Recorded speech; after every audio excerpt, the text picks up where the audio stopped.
Dear students, today this is the first class of civics and we are just going to talk about power sharing. But power sharing शुरू करने से पहले हमें democracy के बारे में जानना होगा कि डेमोक्रेसी की अवधारणा क्या है। स्वतंत्रता प्राप्ति के बाद यानी 20वीं सेंचुरी से दुनिया के बहुत सारे देश जो औपनिवेशिक चंगुल से अलग हुए, उसमें से लगभग 70% ऐसे कंट्री हैं जिन्होंने डेमोक्रेसी को किसी न किसी रूप में अपनाया। अब डेमोक्रेसी की अवधारणा पर विचार करना जरूरी है। एक डेमोक्रेटिक कंट्री वही हो सकता है जहां एक एक व्यक्ति में डेडिकेशन हो, समर्पण का भाव हो, नैतिक मूल्यों का ज्ञान हो, समानता का भाव हो, सबका आदर हो, सबका विकास हो, सभी को सभी तरह की सुविधाएं उपलब्ध हो। अब इसको और बारीकी से समझने के लिए हम यह कहना चाहेंगे कि आज दुनिया में कुल देशों की संख्या 212 है, जिसमें से 170 किसी न किसी रूप में डेमोक्रेसी को अपनाया है। किंतु क्या सभी जगह डेमोक्रेसी सफल हो रहा है या इनकमिंग फ्यूचर सफल होगा, यह एक विवादास्पद प्रश्न है। जहां पर आइडिया है, जहां डिजायर है, जहां के लोग डेमोक्रेसी को सही रूप देने की कोशिश कर रहे हैं, वहीं आज डेमोक्रेसी सफल हो रहा है। इसको और बारीकी से समझने के लिए हम इन दो देशों का एग्जाम्पल लेंगे। एक है बेल्जियम और दूसरा है श्रीलंका। बेल्जियम में हम यह कहना चाहेंगे कि बेल्जियम वेस्टर्न यूरोप का एक देश है जिसकी राजधानी ब्रुसेल्स है। बेल्जियम में 1 करोड़ पॉपुलेशन है, जो कि हमारे हरियाणा राज्य में जितना पॉपुलेशन है उससे भी इसको कम माना जाएगा। बेल्जियम में मूलतः 2 ग्रुप के लोग रहते हैं। एक ग्रुप जो डच है जिसका पॉपुलेशन 59% है, जो भाषा डच भाषा बोलती है। दूसरा ग्रुप है जिसका परसेंटेज 40% है और यह फ्रेंच भाषा बोलती है। यहाँ का सेटलमेंट पूरे देश में डच की संख्या ज्यादा है और फ्रेंच की संख्या कम है, जबकि इस देश की राजधानी ब्रुसेल्स में फ्रेंच की संख्या ज्यादा है और डच की संख्या कम है। यह एक बेल्जियम के लिए सबसे बड़ी चुनौती मानी जाती है। बेल्जियम की सरकार बेल्जियम के कॉन्स्टिट्यूशन को 4 बार अमेंड करने का काम किया। 4 बार अमेंड इसलिए नहीं किया कि निजी स्वार्थ से प्रेरित होकर एक खास वर्ग के लोगों को बहुत ज्यादा लाभ दिया जाए, बल्कि 4 बार अमेंड इसलिए किया क्योंकि वहां रहने वाले सभी लोगों को समान रूप से समान लाभ मिल सके। इसके लिए सबसे पहले उसने सेंट्रल गवर्नमेंट फॉर्म किया, यानी ब्रुसेल्स की जो सरकार थी उसमें डच और फ्रेंच दोनों का समान प्रतिनिधि का चुनाव किया गया और सरकार का गठन किया गया। यानी केंद्र के लिए एक अलग सरकार बनाई गई जिसमें जितना मिनिस्टर डच का था उतने ही मिनिस्टर फ्रेंच के थे। इसका मतलब यह हो गया क्लियर कि वहां कोई भेदभाव नहीं था और वहां की सरकार कृत संकल्प थी कि समाज में रहने वाले सभी लोगों को समान रूप से समान अधिकार मिले। जबकि एक दूसरे प्रकार की वहां सरकार का गठन किया गया स्टेट लेवल पर यह स्वतंत्र कर दिया गया और स्टेट सरकार को ज्यादा से ज्यादा सेंट्रल गवर्नमेंट पावर दे दी कि आप जिस स्टेट से भी बिलोंग्स करते हैं वहां के लोगों की सही देखभाल आप करें। और एक थर्ड टाइप गवर्नमेंट का फॉर्मेशन हुआ। थर्ड टाइप गवर्नमेंट 2 गवर्नमेंट से बिल्कुल अलग हटकर यह third type government community government के नाम से जाना गया, जिसके प्रतिनिधि जनता के वोट से चुनाव जीतकर आते हैं और वह अपने अपने ग्रुप के लोगों के विकास के लिए काम करते हैं।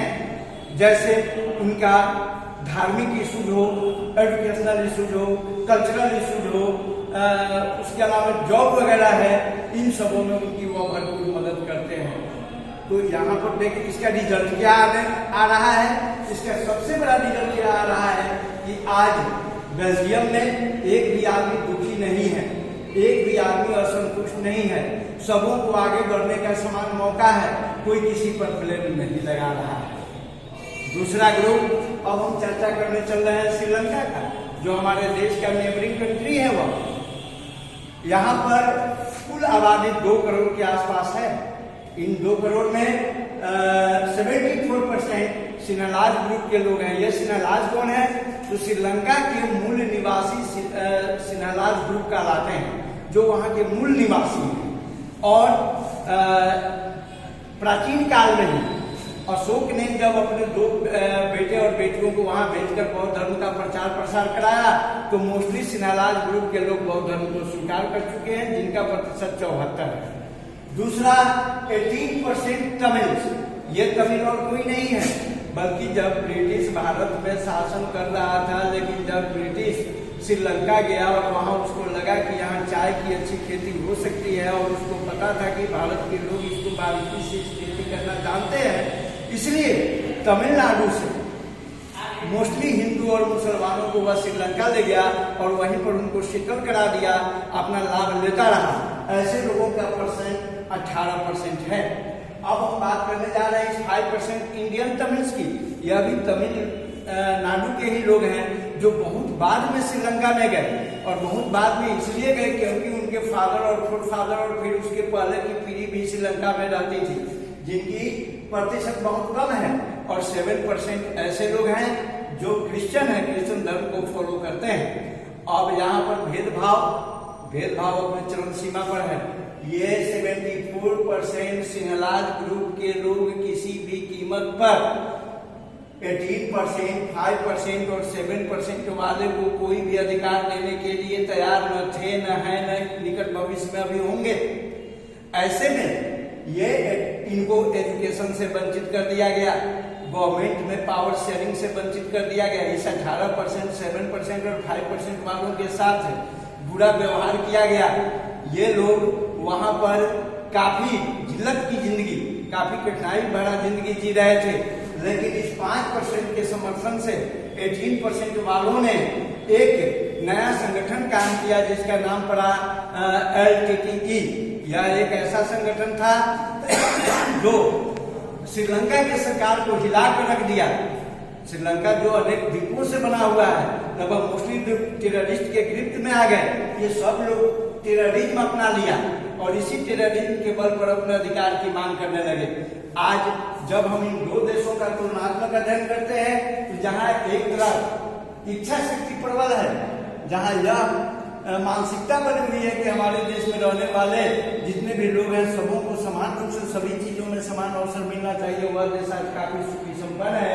जबकि एक दूसरा ग्रुप है श्रीलंका का, यहाँ पर इच्छा शक्ति प्रबल नहीं है, सरकार नहीं चाहती है। जबकि 1948 में जब देश आजाद हुआ था, न जाने अब तक यहाँ डेमोक्रेसी कितना आगे बढ़ गई होती, लेकिन यहाँ की सरकार में इच्छा शक्ति की कमी है, जिसके कारण यहाँ ये 18% तमिल जो पहले के तमिल है, जो तमिलनाडु से गए हुए एग्रीकल्चर वर्क करने के लिए गए थे, 5% इंडियन तमिल जो बाद में इंडियन गए थे, और 7% क्रिश्चियन जो वहाँ बिल्कुल रुक गए थे या क्रिश्चियनिटी को कबूल कर लिए थे, ऐसे लोग वहाँ के लिए सफल माने जाते हैं।